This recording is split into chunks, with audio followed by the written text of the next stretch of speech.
Let's get more on this with DW political correspondent Matthew Moore. Matthew, good morning. The German government is under pressure on migration quite clearly. How is it going to respond? The streets of Berlin were filled with an overwhelming sea of red, black, and gold as thousands of patriots gathered for what was hailed as the largest march to defend Germany from illegal immigration. The air was thick with fervor and national pride as the crowd, waving flags and holding banners, moved through the heart of the German capital. Germany's aging population and shrinking birth rate means it is increasingly looking to immigration to fill vacant jobs.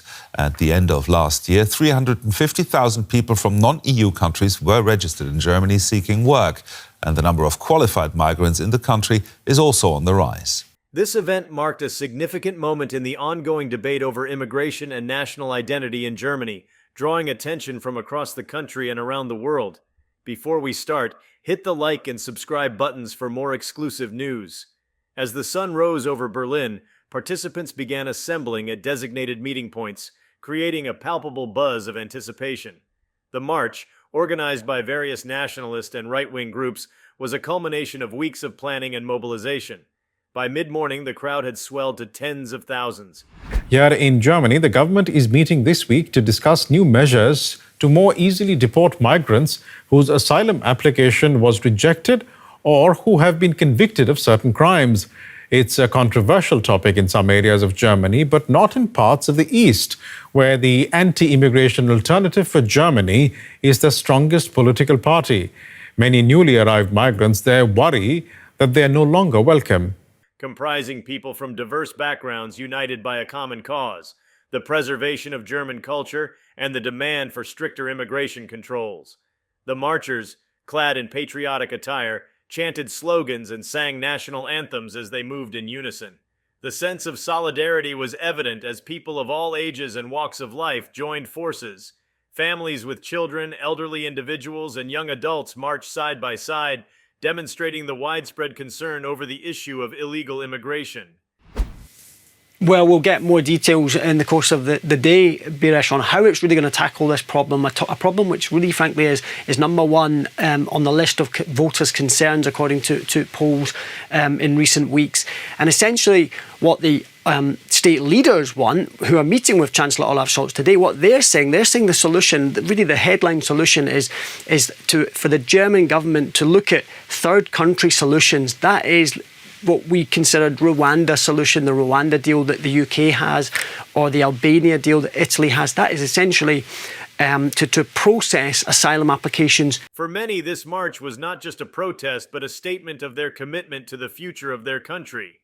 The organizers of the march had meticulously planned the route, which took the participants past key landmarks in Berlin.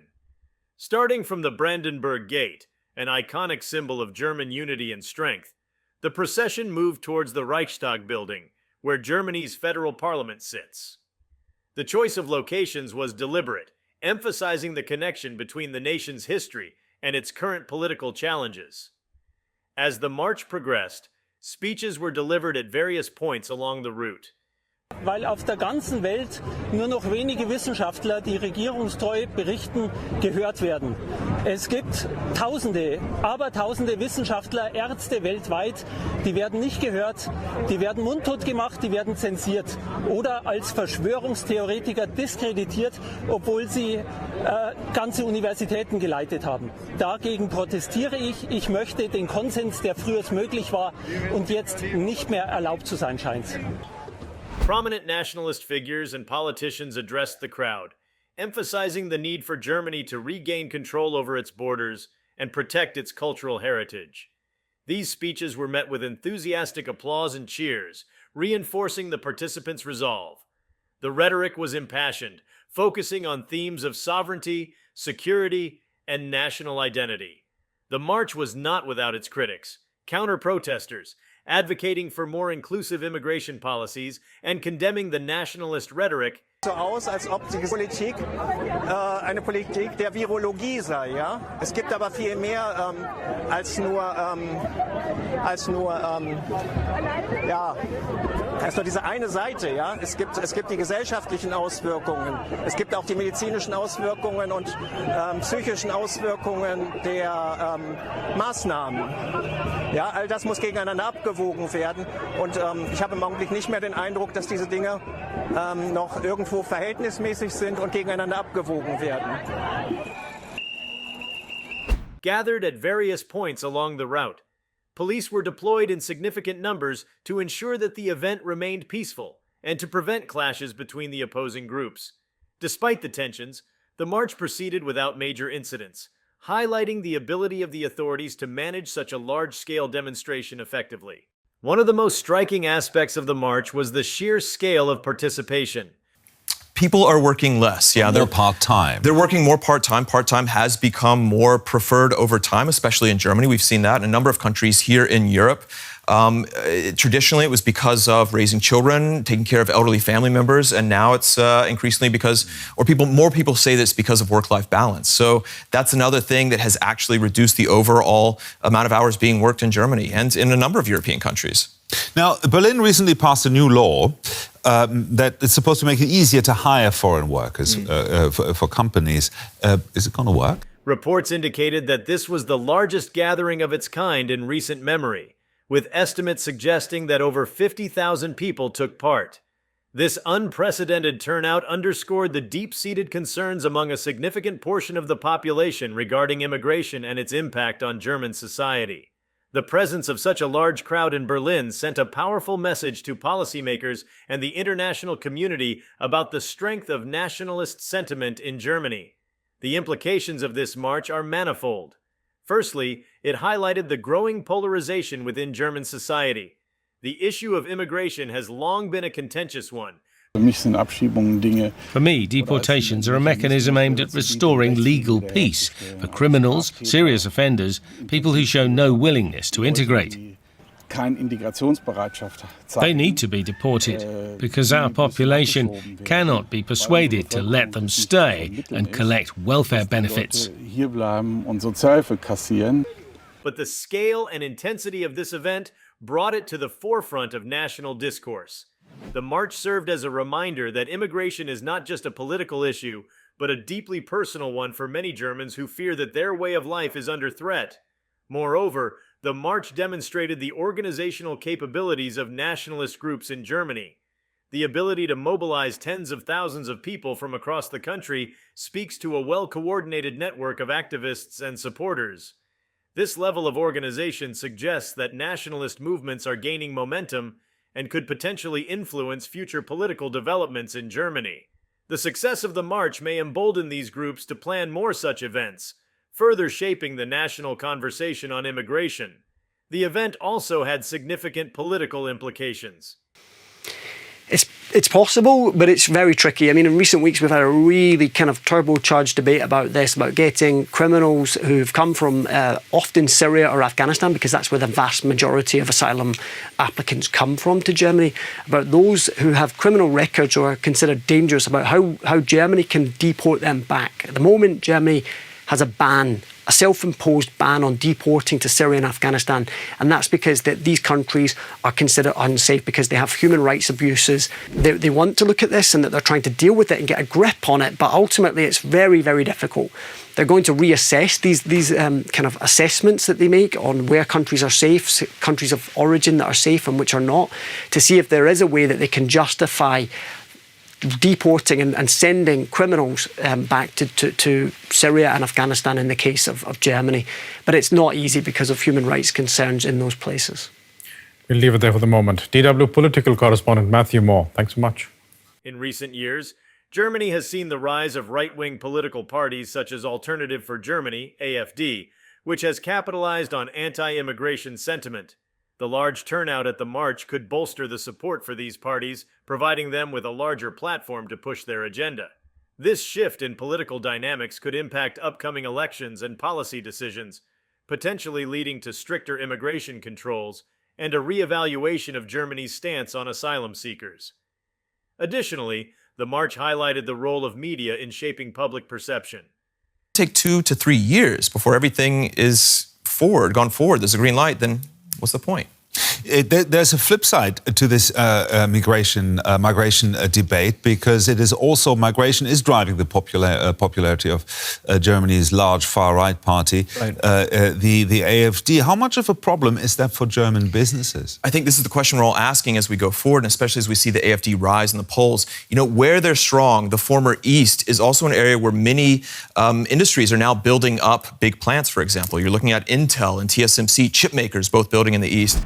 Coverage of the event varied widely, with some outlets emphasizing the peaceful nature of the demonstration and the legitimate concerns of the participants, while others focused on the presence of far-right elements and the potential for xenophobic undertones. This divergence in reporting reflects the broader media landscape, where narratives about immigration and nationalism are often polarized. The media's portrayal of the march could influence public opinion, either reinforcing the participants' viewpoints or galvanizing opposition to their cause. For the international community, the march in Berlin was a significant indicator of the broader trends in European politics.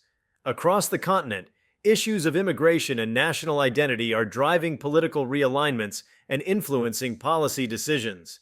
The march in Berlin echoed similar events in other European countries, where nationalist movements have gained traction in response to perceived threats from immigration. This transnational dimension underscores the interconnectedness of these issues and the potential for collaborative efforts among nationalist groups across Europe.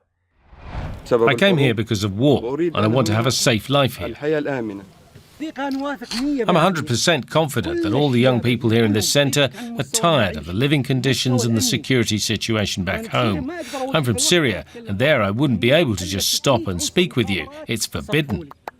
The march also had social and cultural implications.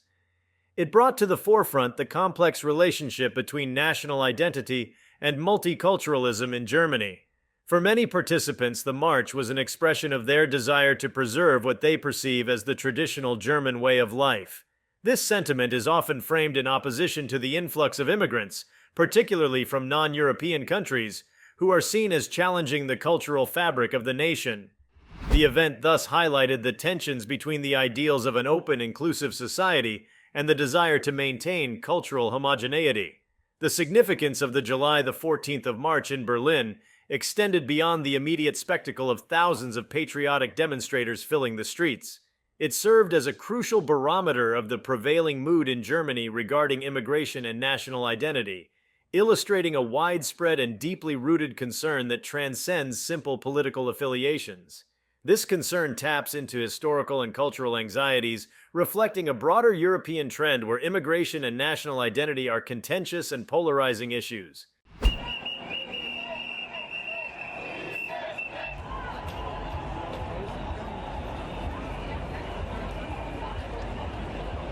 Among the marchers, a diverse array of motivations and perspectives could be found. For some, the march was driven by economic concerns. They argue that unchecked immigration strains public resources, impacts job availability, and leads to increased competition for housing and social services. These economic arguments resonate strongly in regions that have experienced significant demographic changes and where local economies are struggling.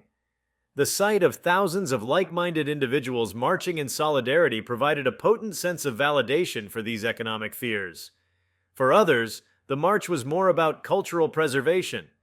Germany, with its rich cultural heritage and history, has long grappled with the challenge of integrating new arrivals while maintaining a sense of national identity.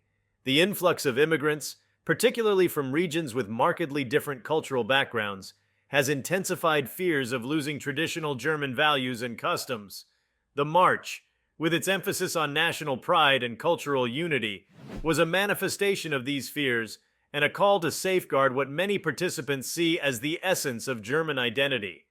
The event also underscored the generational dimensions of the immigration debate. Younger participants, often more exposed to diverse cultural influences through education and social media, joined the march with a blend of curiosity and concern.